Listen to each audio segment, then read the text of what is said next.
आजम खान को क्या करनी भुगतनी पड़ रही है? आजम खान ने गलती कर दी थी कि कुंभ का मेला बिना गबन के, बिना भ्रष्टाचार के आजम खान साहब ने सफल आयोजन किया उसका, और इस देश के और प्रदेश के साधु संतों ने उनका स्वागत किया था। आजम खान के ऊपर मंत्री रहते हुए एक भी भ्रष्टाचार का केस हो तो बता दो। और हम ये मानते हैं मुसलमानों के खिलाफ ज्यादती हो रही धर्म को सामने रख करके, और जब धर्म को सामने रख करके किसी भी देश के मुसलमान के खिलाफ ज्यादती होगी तो कांग्रेस पार्टी का मुसलमान नेता उसके लिए लड़ने का काम करेगा कि धर्म के आधार पर वोट नहीं मांगी जाएगी। सुप्रीम कोर्ट ने कहा धार्मिक स्पीचें नहीं दी जाएंगी, और प्रधानमंत्री कर्नाटक के मंच से कहते हैं कि बजरंग बली का नाम लो और बटन दबाओ कमल के फूल पर। तो प्रधानमंत्री की सदस्यता चली जानी चाहिए। नमस्कार, आप देख रहे हैं लाइव टीवी इंडिया और मैं आपके साथ जुनैद अंसारी। तो देश में जो एक ऐसा मामला सामने आया है मोहम्मद आजम खान को लेकर, जिससे सब जो है बड़े बड़े कानून के ज्ञाता जो हैं परेशान हो चुके हैं और साफ तौर पर सोचने में मजबूर कर दिया कि अब क्या होगा। क्योंकि जिस केस में जिसमें उनको सज़ा मिली थी उसमें विधायकी गई और उसमें वो बरी हो गए। और अब जो एक बड़ा सवाल ये भी है कि जो उसमें रामपुर में जो विधायक हैं आकाश सक्सेना, वो विधायक भी बन चुके हैं, तो बहुत सारे सवाल जो है खड़े करता है।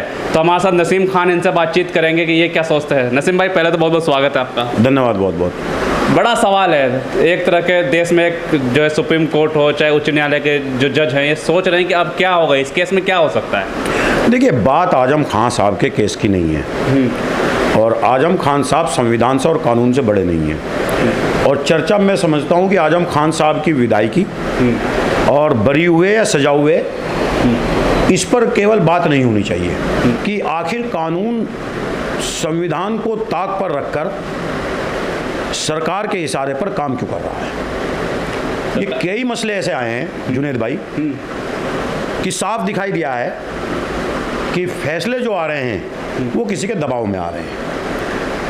आज आजम खान है, उसके बाद राहुल गांधी हुए, और राहुल गांधी इस देश के बहुत बड़े नेता हैं, और राहुल गांधी की सदस्यता रद्द करना नियमों को ताक पर रखकर, और हेट स्पीच के मामले में राहुल गांधी और आजम खान जैसे विपक्ष के बड़े नेताओं को टारगेट करना केवल, और जबकि हेट स्पीच और धार्मिक स्पीच सरकारी पक्ष की तरफ से इनसे अधिक आ रही हूं, और उनको कुछ ना कहा जाना और इन दोनों नेताओं को टारगेट करना, स्पष्ट रूप से संकेत ये है जुनैद भाई, और आपके टेलीविजन, आपके इस समाचार के माध्यम से मैं बात कहना चाहता हूं कि संकेत ये है कि विपक्ष की आवाज दबाने के लिए हर तरीके का जो तरीका हो सकता है उसको ढूंढा जा रहा है और विपक्ष की आवाज दबाई जा रही है। कहा जा रहा है ऐसा जब पहला मामला आया आजम खान का, क्योंकि जिस केस में जो पहले उसमें सजा दी गई, निचली अदालत ने सजा दी उनको, उसके बाद जो तुरंत विधायकी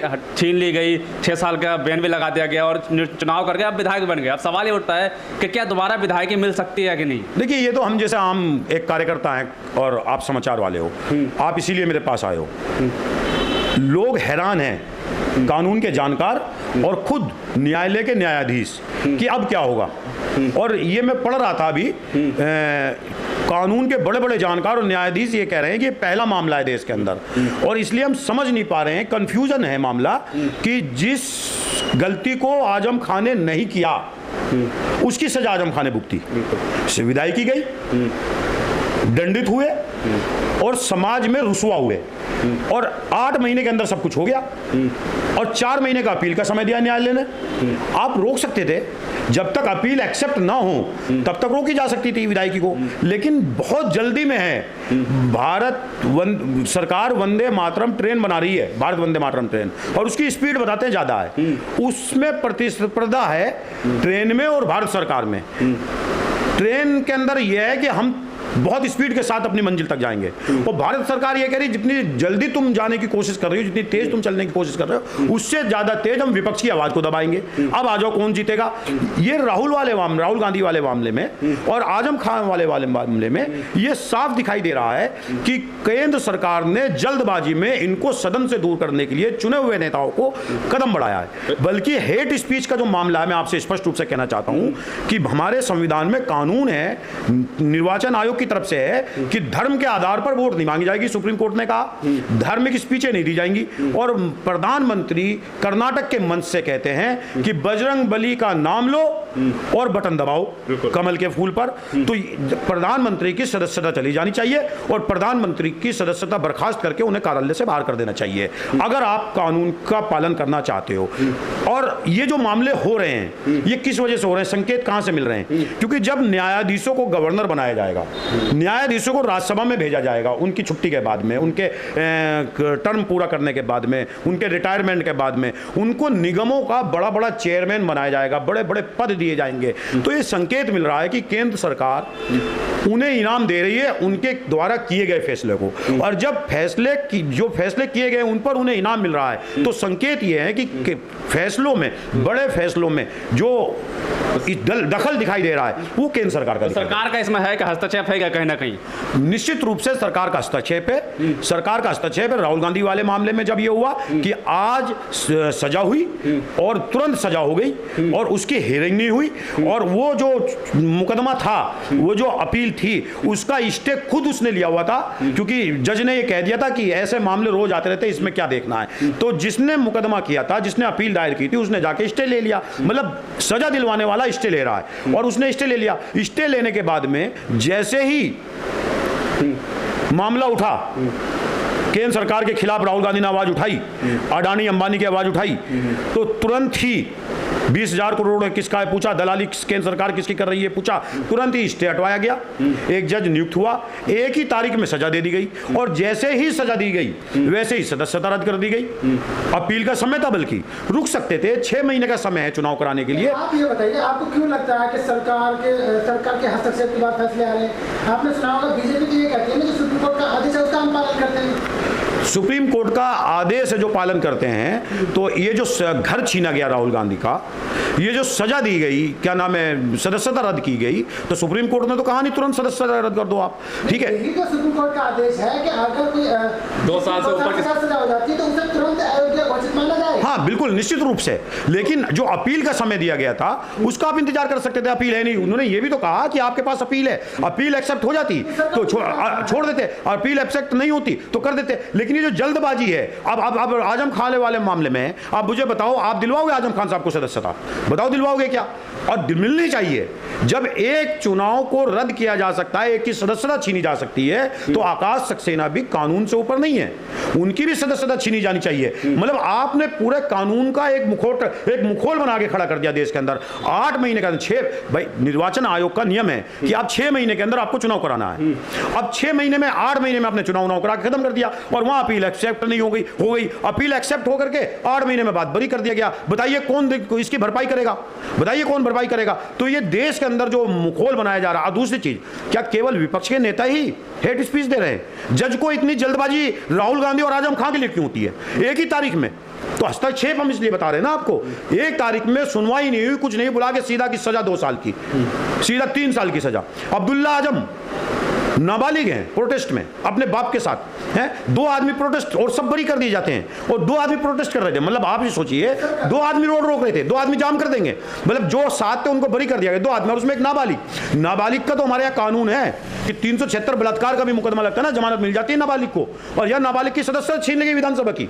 साफ दिखाई दे रहा है, विपक्ष की आवाज को दबा रही है सरकार, ये साफ है, विपक्ष का गला घोट रही है। इमरजेंसी लगाई हुई है सरकार ने। आजम खान, और चाहे वो इरफान सोलंकी हो, चाहे आजम खान हो, चाहे आपके मुरादाबाद वाले विधायक हो, अखिलेश यादव के साथ मिलकर के अखिलेश यादव की सह पर तुष्टीकरण करने के लिए मुसलमानों में और हिंदुओं में कि मुसलमान तुम ले जाओ और हिंदू हम ले जाएंगे, तुष्टीकरण करके इस्लाम के खिलाफ, धर्म के खिलाफ युद्ध छेड़ रखा है भारतीय जनता पार्टी ने। आप ये बताइए, जब कोर्ट का फैसला आता है विपक्ष के समर्थन में तो वाहवाही होती है, जब खिलाफ आ जाता तो आप न्यायपालिका पर सवाल उठा। कौन सा फैसला आ गया? देखिए, जो अकलदार छात्र होता है ना, अकलदार छात्र होता है वो अकल भी सोच समझ से करता है।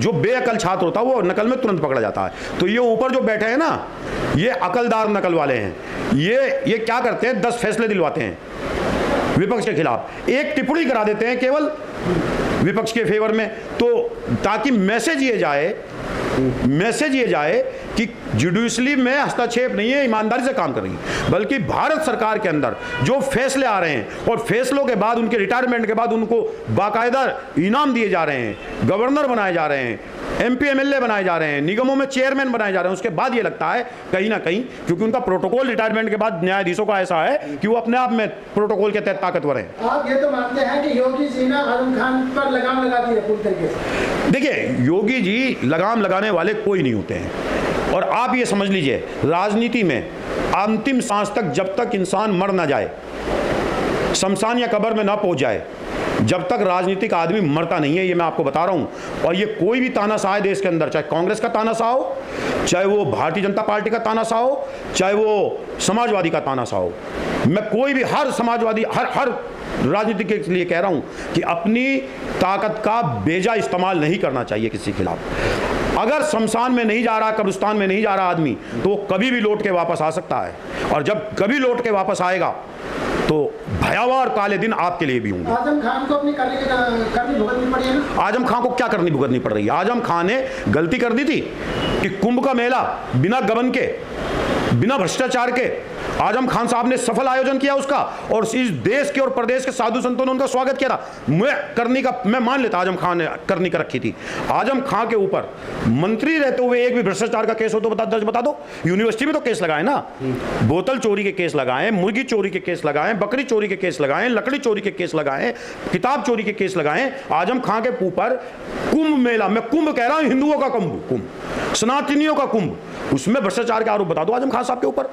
उनके नगर विकास मंत्री रहते हुए भ्रष्टाचार के केस बता दो आजम खान के खिलाफ, बता दो आजम खान के खिलाफ केस है क्या? कोई गबन है कि आजम खान के खिलाफ? पूरा हिंदुस्तान कह रहा है, खुद भारतीय जनता पार्टी के नेता इस बात को कह रहे हैं, आजम खान के ऊपर जो मुकदमे लगाए गए हैं ये बेजा और गलत मुकदमे लगाए गए हैं। आजम खान के ऊपर जो मुकदमे रामपुर के अंदर लगे हैं, उनकी जो आपसी रंजिश थी उसके मुकदमे लगे हैं। आजम खान के ऊपर मंत्रालयों के मुकदमे नहीं लगे हैं। आजम खान जो सजा भुगत रहे हैं वो सजा अखिलेश यादव आय से अधिक संपत्ति में जो पूरा परिवार फंसा हुआ है उसको बचाने के लिए आजम खान को बलि का बकरा बनाए हुए। और कांग्रेस इस बात को कहती है कि अकलियत की दुश्मन सबसे बड़ी अगर जो कोई है तो वो समाजवादी है, और दलितों की दुश्मन सबसे बड़ी कोई है तो वो बहुजन समाज पार्टी है। ये बात को कांग्रेस कहती है, क्योंकि कांग्रेस अपने नेताओं की लड़ाई लड़ती है और समाजवादी ने अपने नेताओं की लड़ाई नहीं लड़ी। कांग्रेस ने कफिल खान की लड़ाई लड़ी, कांग्रेस ने नसीम खान की लड़ाई लड़ी। आज कांग्रेस उत्तर प्रदेश के अंदर शेरबाज पठान की लड़ाई लड़ रही है। जेल में गए नसीमुद्दीन सिद्दीकी मिलने गए, ब्रजलाल खाबरी जी पूरी मॉनिटरिंग कर रहे हैं। ब्रजलाल खाबरी जी को नसीमुद्दीन सिद्दीकी साहब के नेतृत्व में और प्रियंका गांधी जी के निर्देशन में एक एक कार्यकर्ता की लड़ाई लड़ी जाती है। हम अपने नेताओं को छोड़ते नहीं, और समाजवादी के मुस्लिम नेता और दलित नेता इस बात को देख रहे हैं, इस बात को, और वो समझ रहे हैं इस बात को कि कांग्रेस लड़ाई लड़ती है और समाजवादी लड़ाई नहीं लड़ती है। हम इस बात को कह रहे हैं, समाजवादी के मुस्लिम और दलित बहुजन समाज पार्टी के नेताओं से कह रहे हैं कि देखो कांग्रेस के नेताओं को कैसे लड़ाई लड़ती है। आप ये कह रहे हैं अखिलेश यादव की वजह से आजम खान को सजा मिली है? निश्चित रूप से अखिलेश यादव की वजह से मिली है। आय से अधिक संपत्ति में अखिलेश यादव जाते, और इसलिए मिली है कि लोग ये बोलते हैं कि कानून में मुकदमे लगे हुए थे तो कोर्ट देखेगी, हम धरना प्रदर्शन क्यों करें। कांग्रेस के नेता पे गलत आरोप लगाए हुए ईडी ने राहुल गांधी के ऊपर लगाए हुए, चिदंबरम के ऊपर लगाए थे, वो गलत आरोप DK शिव कुमार के ऊपर लगाए थे। पूरी कांग्रेस सड़क पे आई थी कि नहीं आई थी? मैं उत्तर प्रदेश कांग्रेस कमेटी का सचिव नसीम खान हज हाउस में फंसा था, राजभवन पर प्रदर्शन करने आए थे कि नहीं आए थे? गाजियाबाद में जैसे छोटे कार्यकर्ता पे शेरबाज पठान बिजनौर के फंसे हुए नसीमुद्दीन सिद्दीकी साहब गए कि नहीं? ब्रजलाल खाबरी के आदेश के बाद गए कि नहीं गए? मुझे बताएं आप। प्रियंका गांधी जी मॉनिटरिंग करती है, भाई समाजवादी के नेता अखिलेश यादव क्यों सड़क पे नहीं आए, क्यों नहीं बैठे धरना प्रदर्शन से? समाजवादी के किसी हिंदू नेता ने, समाजवादी के किसी मुसलमान नेता ने आजम खान की आवाज उठाई हो, हस्ताक्षर क्यों? डीएम के गए हो तो हमें बता दें। कांग्रेस के नेताओं ने आजम खान के लिए, मैंने खुद 5000 हस्ताक्षर करा करके जमा कराए डीएम के यहाँ कि आजम खान के खिलाफ ज्यादती हो रही है। हम लड़ाई लड़ रहे हैं, कांग्रेस की विचारधारा अलग विचारधारा है, क्योंकि हम ये मानते हैं, हम कांग्रेस के मुस्लिम नेता हैं और हम ये मानते हैं मुसलमानों के खिलाफ ज्यादती हो रही धर्म को सामने रख करके, और जब धर्म को सामने रख करके किसी भी देश के मुसलमान के खिलाफ ज्यादती होगी तो कांग्रेस पार्टी का मुसलमान नेता उसके लिए लड़ने का कहेगा, और हमारा नेतृत्व हर आदमी के लिए लड़ता है। अगर गलत मुकदमा भारतीय जनता पार्टी के नेताओं के भी खिलाफ होगा तो हम उसके लिए भी लड़ेंगे। हम इस बात को कह रहे हैं, इस बात को हम गलत नहीं होने देंगे इस देश के अंदर, और हम लड़ेंगे। तो आजम खान के केस के बाद जो है बड़े सवाल खड़े हो चुके हैं। हालांकि कहा यह भी जा रहा है कि अभी आजम खान की बहाली इसलिए भी नहीं हो सकती क्योंकि मुरादाबाद में भी जो एक केस है उसमें भी 2 साल की सजा है, लेकिन सुप्रीम कोर्ट से लेके उच्च हाई कोर्ट तक जो जज हैं इसे विचार करने लगे हैं। अब कहा जा रहा है कि इसमें कुछ ना कुछ एक नियम ऐसा बनाना पड़ेगा कि ताकि अगर जो सजा हमने दी नहीं, यानी जो सजा आजम खान ने की नहीं, यानी वो गुनाहगार है ही नहीं, और उसकी सजा में उनकी विधायकी भी चलेगी और 6 साल के लिए बोर्ड में डाल सकते हैं, ये भी सज़ा दी गई, तो फिर कैसा हो सकता है? तो बहुत सारे नियम, जैसे हाई कोर्ट के जो है, हाई कोर्ट के जज जो हैं उन्होंने कहा है कि सुप्रीम कोर्ट के सिर्फ कड़े से कड़े संज्ञान में लेकर इसको एक नियम बनाना चाहिए, लेकिन क्या ये नियम बनता है या नहीं बनता, ये तो आने वाला वक्त ही बताएगा। तब तक के लिए धन्यवाद।